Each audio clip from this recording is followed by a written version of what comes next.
Mari sebelum kita akan masuk dalam pembelajaran kita di hari ini, kita berdoa minta pimpinan Tuhan. Dan satu dalam doa. Bapa, kami bersyukur, berterima kasih, memuliakan nama-Mu, nama yang termanis dalam hidup kami. Terima kasih kami boleh menikmati hidup sepanjang hari ini. Kami ada di saat sore maupun malam ini Tuhan. Kami akan masuk dalam pembelajaran di hari ini, di saat ini. Tuhan berikan hikmat bagi kami untuk kami dapat menerima setiap pelajaran. Ketika hamba-Mu Bapak dosen memberikan pembelajaran kami di saat ini, biarlah kekuatan daripada Tuhan menjadi bagian hidup kami. Hamba-Mu yang akan melayani pun Tuhan memberkati hikmat, kekuatan, kesabaran, sukacita dalam mengajar kami Tuhan. Kami percaya bahwa-Mu menjadi berkat bagi kami semua, hamba-hamba-Mu yang ada Tuhan, yang siap untuk menerima pelajaran. Terima kasih Tuhan, pembelajaran kami dari awal pertengahan sampai selesai, kami taruh dalam tuntunan kuasa Roh Kudus-Mu Bapa, jadi seturut kehendak-Mu untuk kemuliaan nama-Mu Bapa. Di dalam nama Tuhan Yesus, kami berdoa bersyukur dan membuka pembelajaran kami di saat ini. Haleluya. Amin. Amin. Silakan Pak dosen. Ya, salam Bapak Ibu. Senang ini ketemu lagi. Shalom. Bisa dengar suara saya? Bisa dengar semua ya Bu ya, Bapak ya? Bisa Bapak. Nah, puji Tuhan. Ya, saya Dengar Bapak. Saya coba share ini saya ya, screen saya.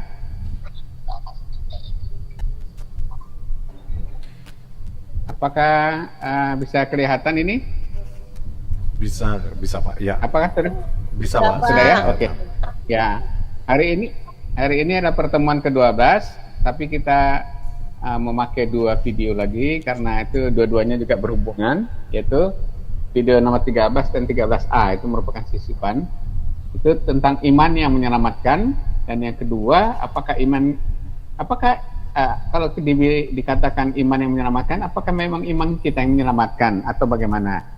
Dan kita bahas apa artinya sola fide yang merupakan salah satu dari kelima sola dari moto Protestan kita. Ya, kebetulan dari buku teks tidak ada. Ya, walaupun ada di sana sini, tapi kita nggak membahas dari sana. Nah, saya harap ini ada di dalam blog kita, Saving Faith versus Natural Faith, sehingga kita sudah bisa mengerti hal ini. Apakah ada yang sudah membaca ini? Kita ini sudah share dulu programnya supaya dibaca. Apakah ada di antara kita yang sudah membaca blog ini dari bit.ly/BTBM Indonesia? Apakah sudah ada yang pernah ini masuk ke sini? bit.ly/BTBM Indonesia sudah pernah masuk? Ada yang pernah masuk sini? Belum ada? Ya. Belum Pak. Oh, sayang Ibu, di situ tuh semua pembelajaran itu banyak yang bagus-bagus ya. Dan itu setiap hari itu ada orang yang baca. Jadi ini merupakan sumber yang bagus. Kalau kita memang mau diperlengkapi dengan konsep-konsep yang bagus, di sini itu topik-topiknya macam-macam. Hampir semua topik yang penting di dalam iman kekristenan kita ada di sini. Ya, saya harap Bapak Ibu bisa mulai membacanya di blog kita ini. Nah, hari ini kita akan belajar mengenai apa itu iman yang menyelamatkan, ya. Misalnya seperti Yakobus mengatakan, apakah iman yang demikian menyelamatkanmu? Ya, dia mempertanyakan. Jadi iman yang menyelamatkan itu apa? Ya, karena kita harus membedakan antara iman natural dengan iman yang menyelamatkan ini, ya. Karena seperti kita sudah belajar kemarin, ya. Bentar ya, mana dia kemarin? Iman yang menyelamatkan ini adalah iman yang diperoleh sebagai hasil dari adanya proses atau peristiwa kelahiran kembali yang merubahkan hati, merubahkan roh kita, ya, oleh Roh Kudus Tuhan melalui firman Tuhan, sehingga kita memiliki suatu iman untuk percaya kepada Kristus. Itulah iman yang menyelamatkan. Ya, kalau menurut Yohanes, maaf itu suaranya bisa di-off kan? Halo, ya oke. Kita mengulang-ulang terus, misalnya bahwa iman yang menyelamatkan itu hanya ada itu sebagai anugerah pemberian daripada Allah. Sehingga tanpa anugerah daripada Allah kita tidak pernah bisa memiliki iman yang menyelamatkan. Ya, Yohanes 6 ayat 44, Tuhan Yesus mengatakan, sungguhnya aku berkata pada kamu, jikalau seorang tidak dapat datang padaku kalau Bapa tidak menariknya, menarik ya. Terus nanti di dalam ayat 65 juga diulangi, karena itu aku berkata kepadamu, sesungguhnya barang siapa tidak seorang pun tidak dapat datang padaku kalau tidak dikaruniakan oleh Bapa, ya. Jadi iman yang menyelamatkan di sini kita mengerti iman yang suatu saat titik daripada keselamatan kita sebagai hasil dari kelahiran kembali itu, ya. Berbeda dengan iman-iman yang lain. Nanti kita akan diskusikan, ya. Kita akan bicara nanti di situ, kita akan bicara mengenai iman yang bedanya iman itu dengan iman yang menyelamatkan, ya. Jadi silahkan Pak Ronald. Jadi maaf, kita ada dua ya program hari ini. Mungkin Pak Ronald Ya, sudah siap. apa namanya itu? Ya, oke. Ini video yang ke-13, apakah iman itu, dan nanti kita bicara juga hanya oleh iman. Apa artinya hanya oleh iman? Dan apakah artinya sola fide ya, yang dipakai atau dijadikan moto oleh para reformator. Silahkan Pak Ronald, ini bisa putar ini video ini. Bertemu saudara di dalam seri keselamatan.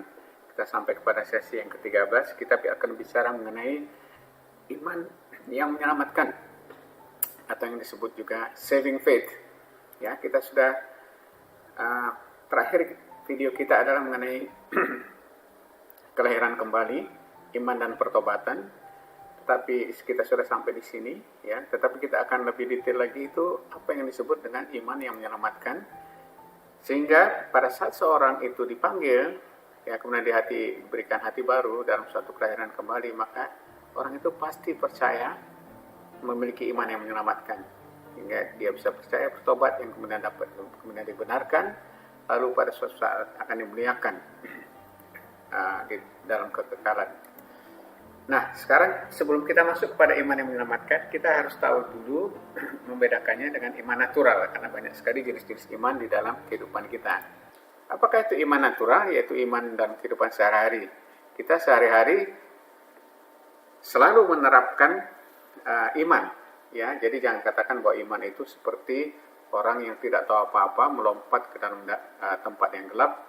Yang penting iman aja lah, apapun yang terjadi itu bukan iman, ya. Itu adalah suatu kebodohan. Iman itu selalu memiliki suatu pengetahuan terhadap apa yang kita imani. Misalnya iman dalam kehidupan sehari-hari, ya. Waktu kita duduk di kursi, ya, kenapa kita tidak setiap duduk di kursi itu kita memikirkan, mencoba apa kursinya kuat atau tidak. Kita duduk, kita langsung duduk, karena kita sudah tahu bahwa kursi itu memang untuk tempat duduk dan pasti kuat. Itu adalah iman natural, iman yang sehari-hari kita pakai. Begitu juga misalnya, kenapa kita tahu bahwa matahari itu akan terbit dari timur dan tenggelam nanti di barat? Karena kita sudah punya pengalaman mengetahui hal itu, ya. Begitu juga pada saat kita menyeberang jembatan dengan mobil, kita nggak pikir-pikir, waduh, jembatannya kuat atau tidak ya. Nah, itu kita artinya kita itu menaruh iman kepada jembatan itu, bahwa dia kuat menanggung beban kita. Itu adalah iman sehari-hari. Bahkan di dalam kekristenan, ya, pada saat kita mulai dari kecil kita sudah sekolah minggu sampai besar kita sekolah minggu, maka secara natural maka kita akan memilih iman Kristen, walaupun kita tidak mengerti apa itu iman Kristen, dan mungkin bahkan kita sebenarnya tidak termasuk di dalam bilangan orang Kristen sejati. Tetapi iman natural kita, karena orang tua kita Kristen, maka kita menjadi Kristen. Nah, Jadi iman natural itu adalah dasar dari semua tindakan kita yang mempercayai sesuatu, seperti ini mempercayai kursi, ya, dan mempercayakan diri. Jadi perhatikan, ada percaya dan mempercayakan diri. Ini nanti ada artinya. Kepadanya tanpa harus mengerti cara kerjanya dengan detail lebih dahulu, ya. Tapi ini pengetahuan itu penting, bahwa memang kursi ini sudah memang diperuntukkan dan pasti akan kuat kalau kita duduk. Tapi tidak usah terlalu detail, misalnya bagaimana caranya dibuat dan sebagainya.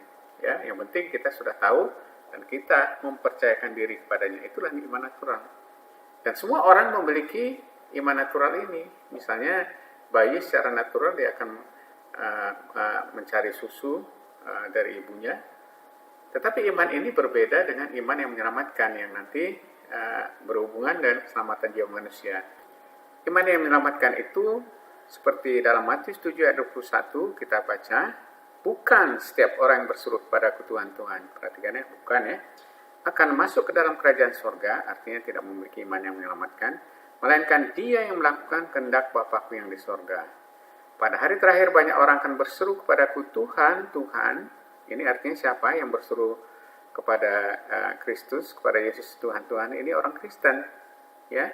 Banyak orang Kristen berseru, Tuhan, Tuhan, bukankah kami bernubuat demi namamu dan mengusir setan demi namamu dan mengadakan banyak mujizat demi namamu? Wah, ini adalah orang-orang hebat, pemimpin-pemimpin Kristen yang sudah bisa bernubuat, mengusir setan, bahkan mengadakan banyak mujizat, ya, demi nama Yesus, ya. Tapi apa yang Tuhan katakan? Pada waktu itu aku akan berterus terang kepada mereka dan berkata, aku tidak pernah mengenal kamu. Perhatikan, tidak pernah mengenal kamu. Artinya kita tidak dikenal oleh Allah. Artinya iman yang menyelamatkan itu, ya, bukan orang Kristen, bukan sekedar Kristen, ya. Waktu kita berseru, oh Yesus itulah Tuhan dan sebagainya, tidak berarti kita sudah memiliki iman yang menyelamatkan. Bahkan iman yang menyelamatkan itu bukanlah karunia-karunia yang besar, yang hebat, seperti bernubuat, mengusir setan, mengadakan mujizat demi namamu juga. Jadi ya, iman yang menyelamatkan itu tidak ada hubungannya dengan beragama Kristen atau yang memanggil Yesus sebagai Tuhan atau punya karunia-karunia yang hebat seperti bernubuat, mengusir setan dan membuat mujizat. Ya, karena ini karunia-karunia ini bisa sering sekali dipalsukan, ya. Kita kalau tidak mengerti prinsip-prinsip di dalam cara bekerjanya Roh Kudus, maka kita akan gampang tersesat. Dan ini banyak sekali penyesatan zaman sekarang, orang dengan seenaknya bernubuat, mengusir setan, mengadakan banyak mujizat, ya, hal-hal yang palsu. Sekalipun ada juga hal-hal yang benar, misalnya ada mengadakan mujizat itu ada mungkin dari Allah, tetapi tidak berarti orang yang mengadakan mujizat itu orang yang memang sudah diselamatkan. Tidak ada. Karena apa? Allah itu berhak untuk memakai seseorang untuk melakukan perbuatan baik kepada orang lain tanpa seseorang itu adalah orang yang sudah diselamatkan. Misalnya siapa namanya? Yudas itu sudah diberikan karunia, ya. Nanti kalau kita membaca dalam Injil, waktu Yesus mengutus 12 muridnya, dia perlengkapi mereka dengan kuasa-kuasa dan mujizat-mujizat, bahkan dengan kuasa untuk membangkitkan orang mati. Dan mereka menginjili, dan mereka pulang dengan sukacita, mereka melaporkan berkat sukacita. Tetapi ternyata Yudas bukanlah salah satu daripada domba sejati Kristus, ya. Jadi iman yang menyelamatkan gak ada hubungannya dengan kita beragama Kristen atau kita mempunyai banyak karunia-karunia seperti ini. Karena justru pada saat sekarang ini banyak sekali iblis memakai tipuan-tipuan ini sehingga orang berbondong-bondong banyak untuk mengikuti mereka-mereka para nabi palsu itu. Ya, tetapi juga bukan ini, ya. Jadi dalam Yakobus pasal 2, Yakobus itu sedang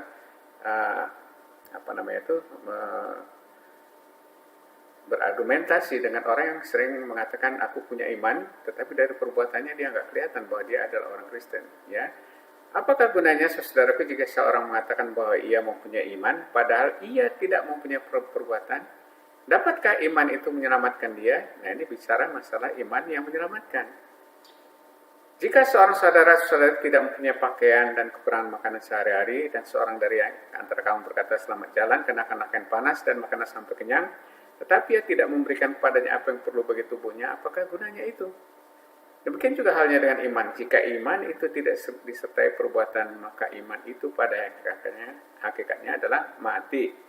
Tetapi mungkin ada orang berkata, padamu ada iman dan padaku ada perbuatan.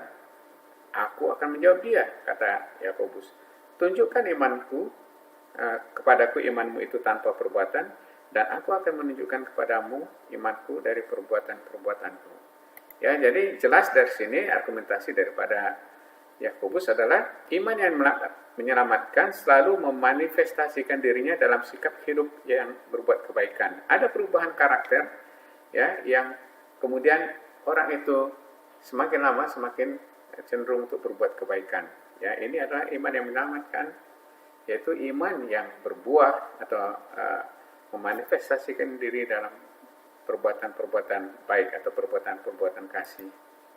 Nah, ini supaya lebih jelas, ini iman yang menyelamatkan itu ada 3 unsur iman. Ya, ini sering sekali dikhotbahkan atau diambil ilustrasinya oleh para reformator kita, ya, yaitu perumpamaan mengenai anak yang hilang. Pada saat dia pergi, kemudian kelaparan, dia bekerja untuk menjaga ternakan babi, kemudian ia menyadari keadaannya, katanya, betapa banyaknya orang upahan Bapakku yang melimpah-limpah makanannya, tetapi aku di sini mati kelaparan. Jadi proses bagaimana iman yang menyelamatkan itu, ya.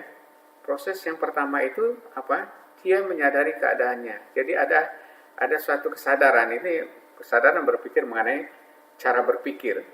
Dulu dia berpikir, wah, nggak enak kerja di tempat bapakku ini. Aku dapat uang banyak, aku mungkin bisa foya-foya, bisa kaya di tempat sana. Baru sekarang dia menyadari keadaannya. Lalu dia kemudian berpikir, aku akan bangkit dan pergi kepada bapakku dan berkata kepadanya, Bapa, aku telah berdosa terhadap surga dan terhadap Bapa. Aku tidak layak lagi disebutkan anak Bapa, jadikanlah aku sebagai salah satu seorang upahan Bapa. Jadi di sini ada suatu sesudah ada perubahan cara berpikirnya, di sini ada perubahan kehendak. Kehendaknya dia nggak mau di sini lagi, aku akan bangkit dan pergi. Ya, tapi ternyata ini juga kesadaran yang dua ini belum membuat dia diselamatkan atau kembali diterima oleh bapaknya.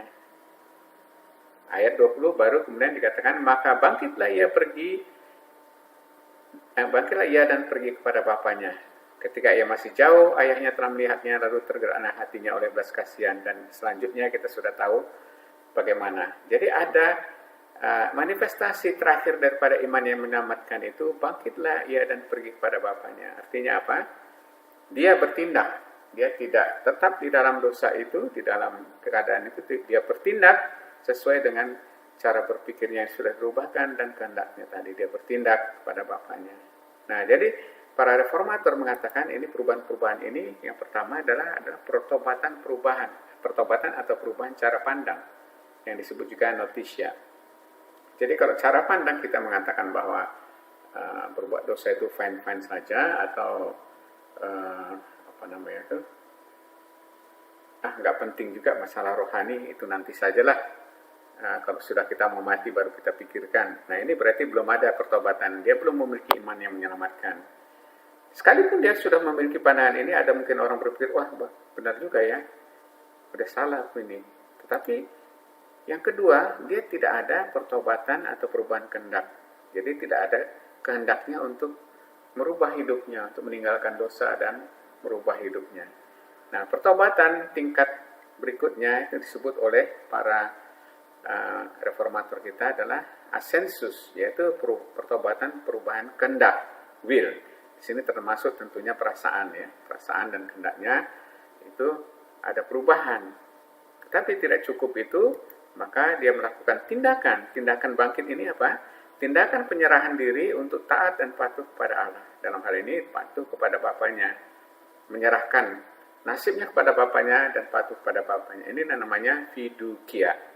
Jadi 3 unsur iman ini, yaitu pertobatan cara berpikir, perubahan atau pertobatan kehendak, keinginan, dan tindakan untuk menyerahkan diri kepada Allah, meninggalkan dosa dan menyerahkan diri kepada Allah, ini harus ada.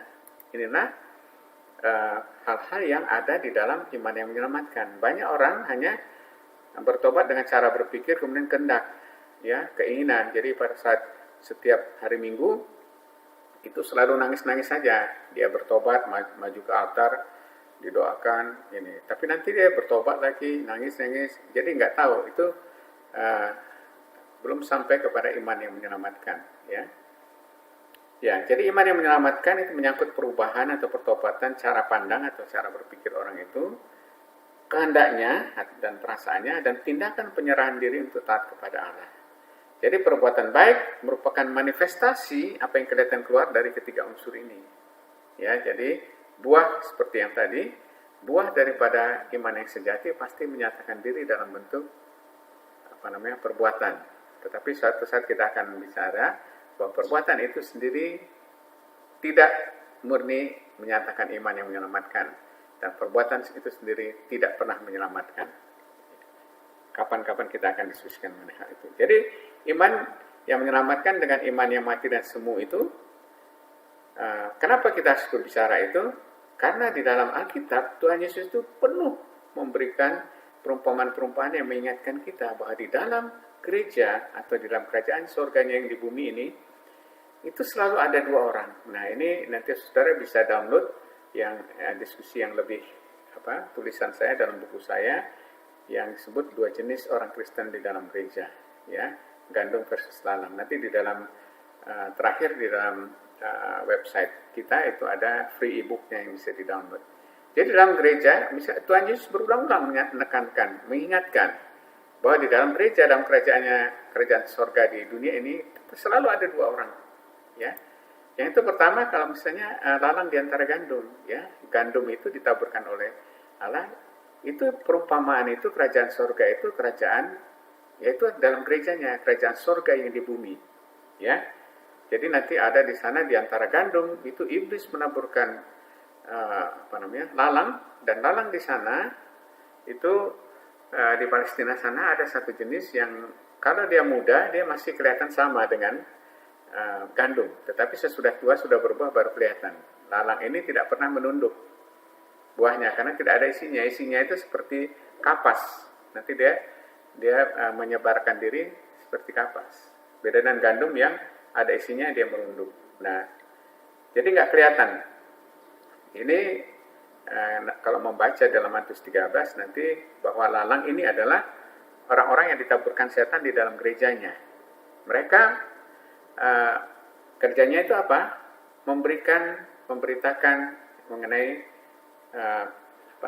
Injil-Injil palsu, ya, disebutkan Injil tetapi kemudian palsu. Contohnya Injil yang Tuhan Yesus katakan, kamu harus menyangkal diri, pikul salib dan ikut aku. Dijadikan jadi kalau ikut aku kamu akan bahagia, akan bersejahtera. Teologi kemakmuran itu adalah lalang di antara gandum, ya. Begitu juga nanti ada kambing versus domba. Ini berbicara dalam penghakiman terakhir. Orang-orang Kristen dihakimi bukan dihakimi berdasarkan perbuatannya. Yang satu tidak memperhatikan orang yang susah, yang satu betul-betul memperhatikan orang yang susah, ya. Tapi tidak berarti bahwa pengadilan itu seorang masuk surga atau tidak itu dari perbuatannya. Tidak. Tapi pengadilan itu untuk menyatakan pastilah orang-orang yang tidak berbuat, hanya omong doang, yaitu kambing itu, tidak berbuat apa-apa, itu pastilah kambing. Karena apa? Imannya itu bukan iman yang menyelamatkan. Iman yang tidak keluar dalam bentuk perbuatan. Begitu juga mengenai 5 gadis bodoh dan bijaksana yang banyak sekali disalah tafsirkan oleh orang. Orang banyak mengatakan, oh mereka sama-sama orang sudah lahir baru. Tapi kemudian yang satu tidak siap, yang satu grup lagi siap. Saya tanya, maksudnya siap dan tidak siap itu yang mana? Apanya? Ya, karena semuanya itu sebenarnya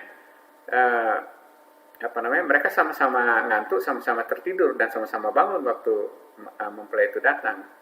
Tetapi itu berbicara masalah statusnya.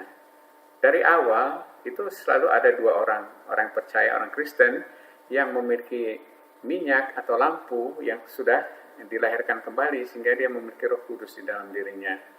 Yang lain lagi itu merasa dirinya sudah dilahirkan kembali, tapi sebenarnya pada waktu Kristus datang, mereka akan kaget, oh ternyata kita bukan orang yang sudah memiliki Roh Kudus itu. Walaupun kita sudah banyak berbuat seperti tadi, bernubuat, membuat mujizat dan sebagainya, ya. Itu tidak menandakan seorang itu sudah lahir baru, sudah diselamatkan atau tidak. Begitu juga nanti dalam Matius 7 itu Tuhan berbicara, bukan hanya tadi yang pertama kita diskusikan, ya, banyak orang sudah melakukan hal hebat tapi itu tidak dikenal Tuhan. Tapi Tuhan juga mengatakan bahwa pohon itu dikenal dari buahnya, ya, bukan dari akarnya, daunnya dan sebagainya.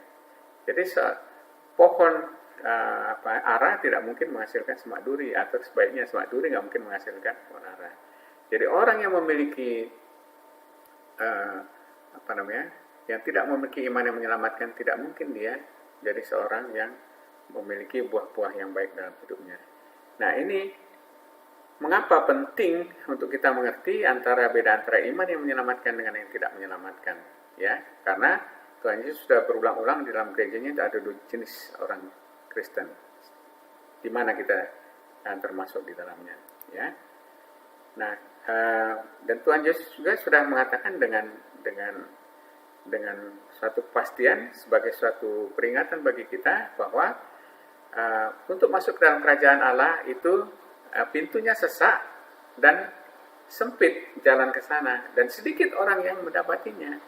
Jadi jangan kira semua orang Kristen itu akan selamat. Menurut Tuhan sini malah minoritas yang akan selamat untuk mendapati pintu yang sempit itu. Ya, begitu juga Rasul Paulus di dalam 1 Korintus 10 ayat 2-5 itu memperingatkan mengenai orang-orang di Korintus bahwa mengenai orang Israel, mereka semuanya sudah menjadi pengikut Musa, yakni gambaran dari pengikut Kristen. Orang Kristen sudah dibaptis, sudah makanan rohani yang sama.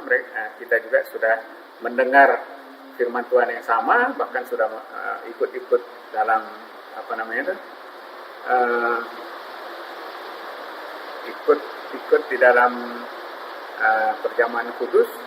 Tetapi Allah tidak berkenan pada bagian terbesar, bagian mayoritas dari mereka, karena mereka ditewaskan di padang gurun.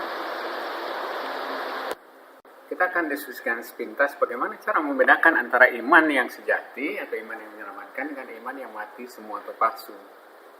Sederhana saja, yaitu sama seperti biji, ya. Di dalam Kolose 1 ayat 10 dikatakan, orang yang percaya hidupnya itu suatu saat semakin berkenan kepada Allah di dalam segala hal dan memberikan buah dalam segala pekerjaan baik. Jadi bicara ini masalah pekerjaan, ya, produksi atau sesuatu yang kelihatan keluar, dan bertumbuh dalam pengetahuan yang benar tentang Allah. Jadi ada 2 aspek. Pertumbuhan iman yang sejati itu pasti bertumbuh karena ada kehidupan di dalamnya. Sementara iman yang mati tidak bertumbuh, dia akan busuk. Dia akan seperti itu aja, bahkan makin lama makin busuk, ya. Jadi ada 2 hal yang dapat menentukan atau membedakan antara iman yang mati dengan iman yang sejati, yaitu mengenai apakah ada perbuatan pekerjaan yang baik yang makin lama makin bertumbuh, itu berarti dia ada sesuatu kehidupan, itu iman yang sejati, dan juga dalam pengetahuan yang benar tentang Allah. Jadi kalau di sini tidak ada iman yang mati itu, perbuatan baiknya tidak berubah, bahkan makin lama makin jelek, ya. Tidak ada perubahan karakter, ya.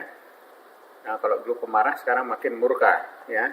Kemudian pengetahuan akan Allah. Nah, ini penting sekali. Karena apa? Tanda iman yang sejati, itu iman yang menyelamatkan, itu karena dia anugerah daripada Allah, itu Roh Kudus ada dalam dia, maka Roh Kudus itu selalu memicu dia untuk mencari tahu mengenai Allah. Tetapi banyak orang Kristen, dia tidak cuek saja mengenai pengetahuan akan Allah. Ya, dia hanya ke gereja setiap minggu sekali hanya untuk menjalankan ibadahnya, tapi tanpa mengerti. Ya, jadi gampangnya itu begini. Bagaimana mengetesnya? Apakah pengetahuan kita akan Allah itu makin baik atau tidak? Yaitu pengertian tentang Alkitab. Sesudah 10 tahun, 20, 30, barangkali 40, barangkali seumur hidup menjadi Kristen, apakah kita mengerti isi daripada Alkitab? supaya kita mengerti inti daripada Injil itu. Misalnya yang sederhana aja ya, kitab Efesus, apa itu bicara mengenai apa utamanya? Atau yang paling penting yang harus diketahui seorang Protestan seperti kita itu Roma, kitab Roma, karena itu kitab yang sangat bagus mengenai keselamatan, cara Allah menyelamatkan, kenapa berbeda dengan cara yang lain dan sebagainya. Kalau kita tidak memiliki kerinduan dan juga tidak berusaha untuk mengertikan firman Allah, Alkitab itu, maka kemungkinan kita memiliki iman yang mati, yang palsu, yang tidak bertumbuh. Ya kalau kita membaca misalnya buku atau novel kesenangan kita 200 halaman pun sekali baca kita bisa mengerti, oh alur ceritanya begini, ini maksudnya begini. Tapi Alkitab kenapa tidak bisa? Itu hanya beberapa, misalnya kitab Galatia atau Korintus, atau yang paling bagusnya yang agak panjang itu Roma lah. Cuma ngerti kitab Roma itu apa maksudnya gitu kan. Kan ada pendeta, ada ini yang bisa ditanya, tidak ini. Tapi kalau antusiasme kita juga untuk mengenal akan Allah melalui firman-Nya itu tidak ada, kemungkinan besar kita memiliki iman yang mati atau semu atau palsu. Jadi ini sangat penting karena ini menentukan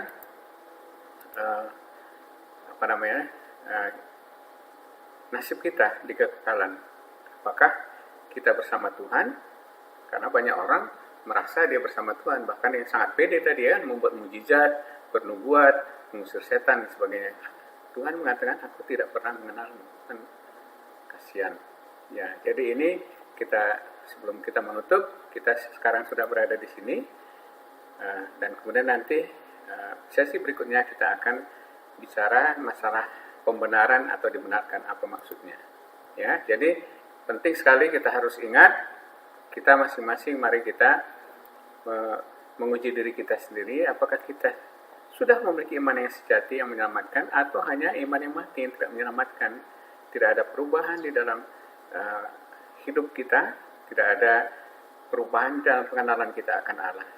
Ya, ini supaya kita masing-masing bisa saling mengintrospeksi diri sendiri. Nah, untuk sesi berikutnya kita akan bicara masalah pembenaran atau dibenarkan. Kita yang sering kerennya disebut justification. Kita berbicara apa itu pembenaran dan bagaimana caranya Allah melakukan pembenaran itu. Jangan lupa untuk terus mengikuti channel ini supaya kita makin mengerti dan suatu saat kita harapkan kita dapat memiliki iman sederhana tetapi iman yang menyelamatkan. Tuhan memberkati. Sahabat-sahabat Kristen awam dan juga yang teman-teman yang sudah selama ini mengikuti Back to the Bible Ministries BTBM Indonesia, di sini Anda dapat mendownload buku-buku, e-book yang berbobot yang bisa memberikan Anda insight dan juga pengetahuan yang baik di dalam bit.ly/BTBM Indonesia. BTBM adalah Back to the Bible Ministries. Ini pelayanan pengajaran. Ya, kemudian di sini juga di dalam BTBM Indonesia 2 Anda bisa juga mendapatkan MP3 daripada seri keselamatan. Ada 32 seri di sana.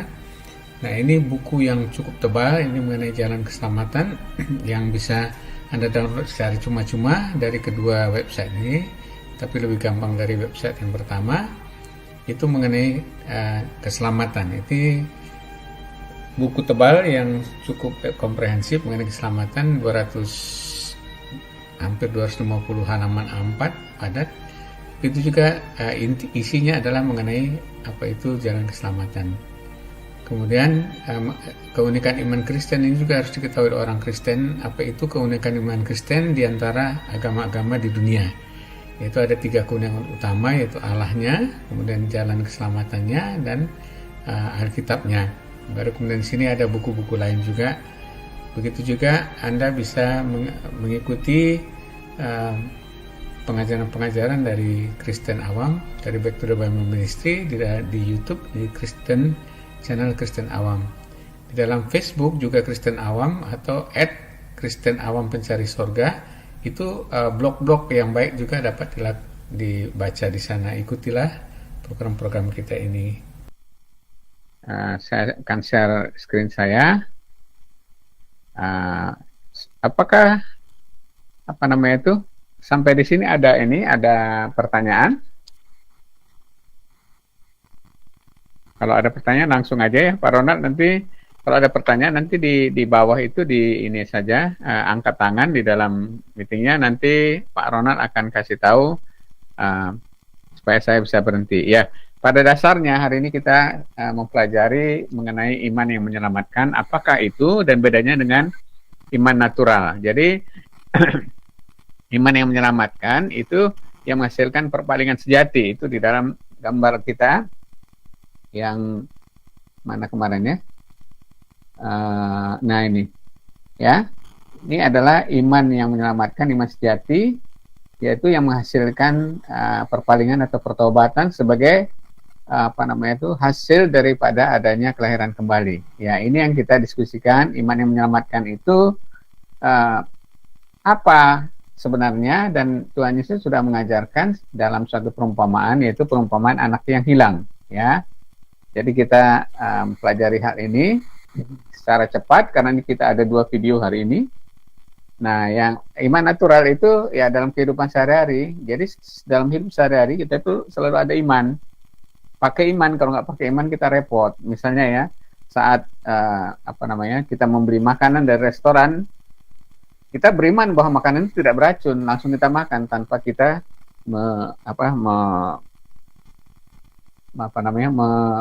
meneliti dulu apakah di situ ada racun atau tidak. Kalau nggak kita repot, setiap ada ini kita teliti dan sebagainya. Begitu juga misalnya kayak duduk di tempat duduk. Tadi waktu Anda duduk, tentu Anda tidak memeriksa dulu apakah pakunya masih di sana, masih kuat atau tidak, langsung duduk. Karena apa? Itulah iman sehari-hari, karena Anda sudah secara natural itu mempercayai tempat duduk. Ya, jadi termasuk di dalam ini yang penting, iman natural itu seorang yang lahir dalam keluarga Kristen, walaupun dia belum dilahirkan kembali, secara natural pasti dia akan memilih jodoh Kristen atau keluarga Kristen dan sebagainya, walaupun belum lahir baru. Ya, itu iman natural yang secara natural, secara insting itu dia kerjakan. Seperti tadi juga misalnya seorang anak kalau merasa terancam, pasti dia akan lari ke ibunya atau bapaknya. Ya, secara natural dia akan berlindung kepada orang tuanya. Itulah iman natural. Jadi setiap saat, setiap hari kita itu sebenarnya memakai iman kita, cuman kita nggak sadar. Tapi ini bukan iman yang kita bicarakan, karena iman yang kita bicarakan ini berhubungan dengan keselamatan, ya. Nah, ini. Dan juga iman yang kita bicarakan ini, iman yang menyelamatkan, bukanlah iman yang dinyatakan di dalam Matius 7, 21-22 ini, yaitu tidak ada hubungannya dengan kekristenan, maksudnya tidak ada hubungannya dengan orang yang sudah menjadi Kristen, berarti dia memiliki iman yang menyelamatkan. Belum tentu. Bahkan di akhir zaman ini pemimpin-pemimpin ini yang mereka sudah bisa bernubuat, mengusir setan, mengadakan mujizat dan sebagainya ini, ternyata Tuhan katakan, aku tidak pernah mengenal kamu. Berarti memang ini orang yang belum pernah mengalami keselamatan, bukan orang pilihan juga. Ya, jadi iman yang menyelamatkan tidak ada hubungannya dengan beragama Kristen, ya, karena yang memanggil Tuhan di sini adalah orang Kristen, ya, walaupun mereka mengatakan Tuhan, Yesus, tapi mereka itu adalah orang Kristen, tapi bukan ini yang dimaksud iman yang menyelamatkan, bahkan yang punya karunia hebat. Oke? Nah, ini yang tadi dikatakan iman yang menyelamatkan memiliki 3 unsur iman di dalam iman yang menyelamatkan itu. Kita sudah mendengar videonya, itu perumpamaan Tuhan dalam Lukas 15 mengenai anak yang hilang. Ya, kita lihat di situ Tuhan Yesus mengajar proses daripada pertobatan orang itu sampai orang itu diselamatkan, atau istilahnya dia kembali ke rumah bapaknya. Itu pertama dia menyadari keadaannya. Menyadarinya dengan apa? Dia berpikir, betapa banyaknya orang upahan bapakku berlimpah-limpah makanannya, tapi aku di sini mati kelaparan. Itu cara berpikir. Baru dia sadar, ternyata jauh lebih enak di rumah bapakku daripada di sini. Jadi itu perubahan cara berpikir. Itu aplikasinya gimana? Ada, ya itu orang yang mungkin dulu ya kita menyadari bahwa hidup di dalam dosa, misalnya dalam di dalam apa namanya itu hawa nafsu, entah itu apa namanya itu minum-minum, mabuk-mabuk, atau juga dosa-dosa seks dan sebagainya, itu merasa ya oke-oke aja. Tapi kemudian kita berpikir, oh ternyata itu adalah dosa. Nah itu tahap pertama dari unsur iman, yaitu menyadari keadaannya. Ini yang disebut ini yang disebut pertobatan cara berpikir, ya. Kemudian yang kedua, dia bukan hanya cara berpikir yang bertobat, perasaannya juga ikut dipengaruhi dan sampai kepada kehendak atau willnya. Maka dia memiliki planning. Kalau gitu, aku akan pulang saja ke rumah bapakku. Aku akan bangkit dan pergi, katanya. Ya, jadi mulai dari pikiran, cara berpikir yang berubah, hatinya, perasaannya, dan kehendaknya juga berubah. Tapi rupanya nggak cukup sampai di situ, ya. Jadi kalau kita banyak sekarang lihat orang ya mungkin menangis-nangis di dalam gereja atau ini, ya dia merasa menyesal akan dosanya. Tapi pulang ke rumah tetap aja dia melakukan hal yang sama. Itu tidak sampai pada iman yang menyelamatkan yang sejati sebenarnya, atau sampai kepada pertobatan atau pertandingan sejati yang disebabkan oleh itu tadi peristiwa kelahiran kembali, itu bukan itu. Tapi pasti ada yang ketiga, yaitu apa? Ayat 20, bangkitlah ia dan pergi pada bapaknya. Ini bicara mengenai tindakan, action. Jadi dari pikiran berubah, hatinya dan kehendaknya berubah, lalu itu mempengaruhinya sehingga dia mengambil tindakan, meninggalkan dosa dan kembali pada Allah. Inilah 3 unsur yang ada di dalam iman Kristen yang disebut oleh para reformator. Pertama itu pertobatan atau perubahan cara pandang atau cara pikir yang disebut notitia. Kemudian perubahan kehendak dan juga termasuk perasaan di sini adalah asensus.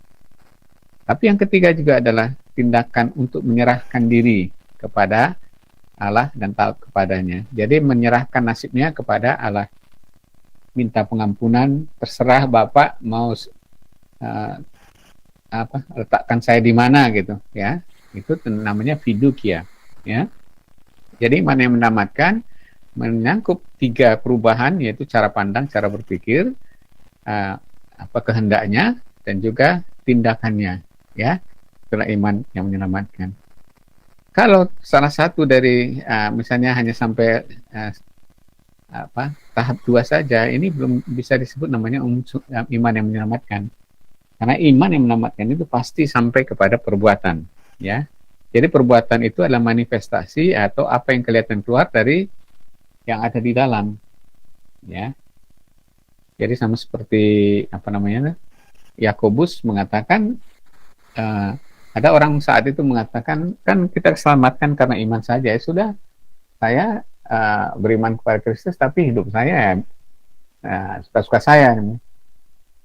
Yakobus mengatakan, kalau gitu itu iman yang mati. Belum tentu itu kamu beriman, atau iman kamu itu iman yang palsu atau yang semu. Karena iman yang sejati menurut Yakobus itu aku menunjukkan imanku dari perbuatanku. Itu pasti menghasilkan perbuatan. Oke. Nah, ini jadi jadi perpalingan atau pertobatan yang dihasilkan oleh iman menyelamatkan sebagai akibat dari peristiwa kelahiran baru itu seperti ini. Jadi saat seseorang mendengar Injil, maka Roh Kudus itu merubahkan pikirannya sehingga dia sadar akan dosanya, ada perasaan duka atas dosanya, dan ada keinginan untuk kembali, kemudian dia bertindak untuk meninggalkan dosa dan kembali. Ya, itulah iman yang menyelamatkan, yang ada di dalam sebagai peristiwa akibat dari peristiwa kelahiran kembali. Nah, kenapa iman yang menyelamatkan ini penting? Ya, karena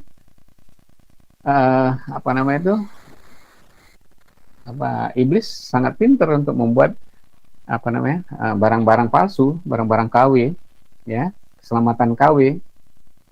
Karena itu Tuhan Yesus berulang kali di dalam perumpamaan-perumpamannya sebenarnya itu memperingatkan kita mengenai adanya 2 jenis orang Kristen di dalam gereja. Ya, ini di dalam situs blog kita BTBM Indonesia Ini ada linknya untuk download ya, walaupun judulnya sampulnya sudah berubah, tapi dalam buku ini itu dijelaskan semua mengenai dua jenis orang Kristen ini.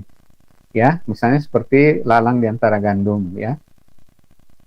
Jadi kalau tadi yang orang-orang yang bernubuat, mengusir setan, membuat mujizat itu hebat-hebat, padahal itu tidak dikenal oleh Allah atau ditolak oleh Allah, itu sebenarnya itu adalah gambaran daripada lalang di antara gandum, yaitu orang-orang yang ditempatkan iblis di dalam gereja. Dia bisa menjadi pemimpin gereja untuk menunjukkan mujizat palsu, nubuat palsu dan sebagainya. Ternyata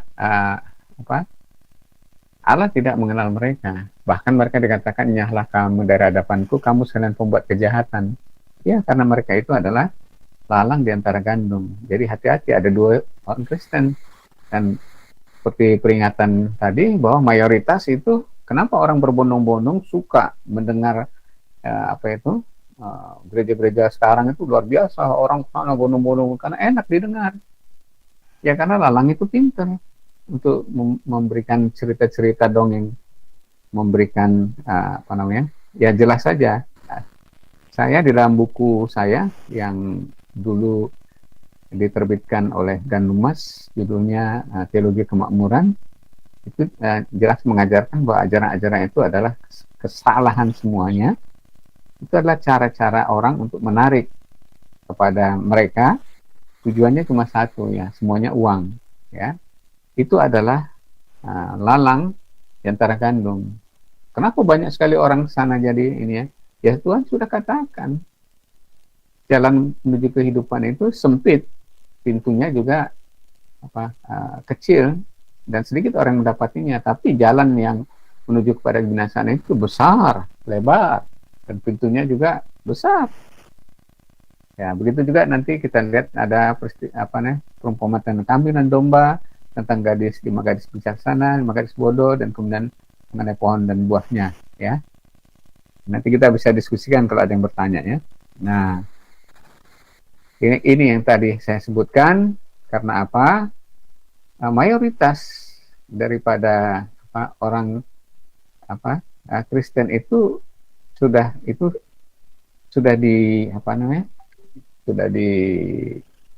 diperingatkan oleh Tuhan Yesus sendiri, ya. Banyak sekali orang Kristen sebenarnya karena mereka Kristen karena seperti tadi, secara alamiah mereka keturunan Kristen tapi tidak pernah memiliki peristiwa perjumpaan dengan Kristus secara pribadi, atau disebut dalam kelahiran kembali, keselamatan itu. Dan Tuhan Yesus katakan itu mayoritas. Juga perhatikan nanti dalam ayat-ayat ini, sesaklah pintu dan sempitlah jalan yang menuju kepada kehidupan, dan sedikit orang yang mendapatinya. Sedikit. Nanti di ayat yang sebelumnya dikatakan lebarlah pintu dan luaslah pintu dan lebarlah jalan yang menuju kepada kebinasaan, dan banyak orang yang mengikutinya. Ya, jadi kelihatan Tuhan sudah ingatkan bahwa sedikit orang yang masuk ke dalam kerajaan Allah, ya. Begitu juga Rasul Paulus memperingatkan orang Korintus dengan gambaran daripada Israel sendiri. Mereka sudah menjadi pengikut Musa. Ini menggambarkan bahwa kita mengikuti Kristus juga, orang Kristen, ya. Dan semua dibaptis dalam alam dan artinya kita juga sudah dibaptis bersama dalam nama Kristus, ya. Bahkan semua mereka makan rohani yang sama, firman Tuhan yang sama. Jadi seperti kita sudah beribadah, kita sama saja ini, ya. Tapi disebutkan Allah tidak berkenan kepada bagian terbesar. Jadi mayoritas dari mereka itu ditewaskan di padang gurun. Itu gambaran daripada keselamatan, ya. Hanya sedikit yang mendapatkannya. Ya, jadi ini sesuatu yang sesuatu yang menyedihkan. Tetapi ya kita harus hadapi, dan kita harus